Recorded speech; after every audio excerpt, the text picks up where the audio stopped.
They may communicate in a way that we haven't discovered yet, and they're bombarding our planet with messages that we don't know how to detect.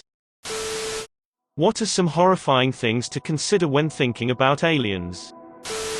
That they could have been here the entire time, playing Farmville with us. What if there really is valuable information to be gained from anal probes? Then the porn industry would be well informed. What are you doing, stepbro? Colonoscopy. They might be sexy, and they might be horny. But sex is completely different for them than us. They decapitate you and lay eggs in your neck hole, not realizing that it is lethal to your kind until you're already dead. Alien sex manslaughter. That they could be massive.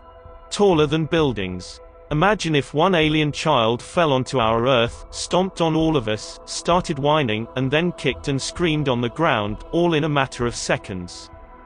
His mama alien picks him up and they keep walking through space.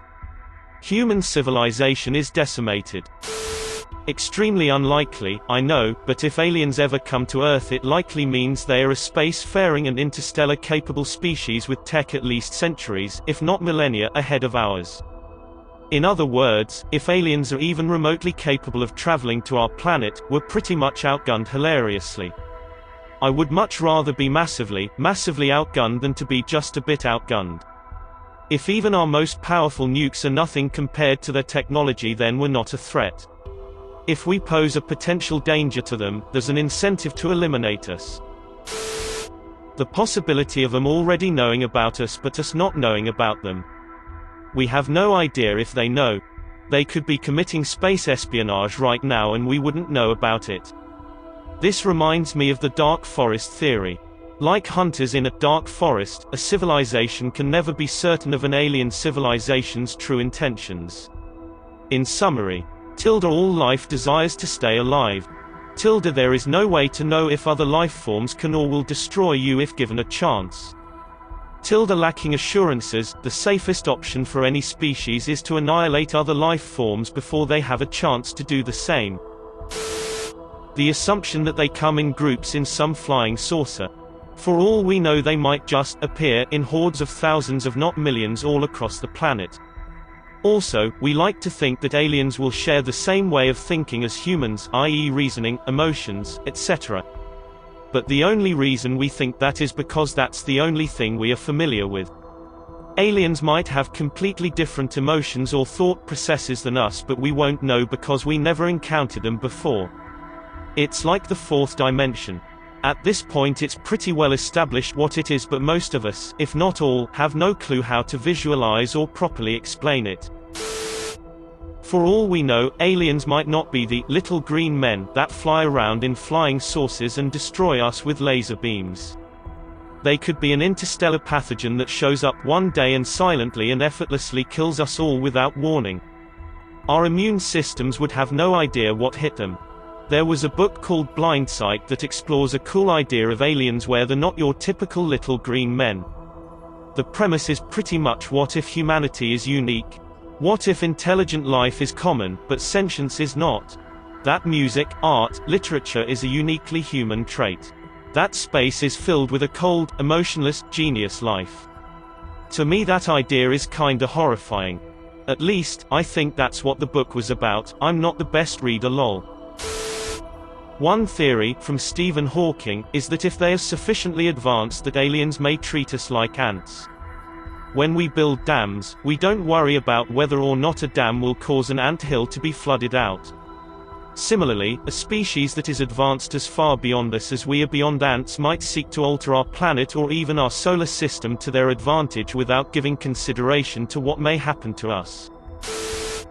Aliens could do to us what we did to wolves, selectively breeding a once noble species in grotesque ways, transforming us into the equivalent of bulldogs, poodles, dachshunds, etc.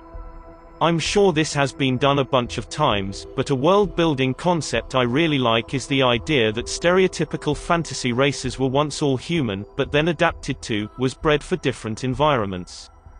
So like dwarves adapted to a high-gravity planet, orcs have green skin so that they can photosynthesize on a harsh desert planet with little food, halflings were bred to be domestic servants, etc. My main thing is that they'll bring a virus or something that'll just wipe us out 'cause we've never seen anything like it. Or we'll be immune 'cause it's too alien, who knows. But until there is actual proof that there are advanced aliens out there, I'll stick to the idea that they are bacterial cells on Titan or something. Maybe all these supposed alien abductions and UFOs over the past 100 years have been alien scientists building vaccinations against our known diseases for themselves, and adapting their own medical immunities for humans too, monitoring our progress against our own diseases. So when both civilizations are on top of it, we can be welcomed into the galactic fold safely. Maybe they just try to make sure everyone is safe and happy for galactic adventures with their new friends.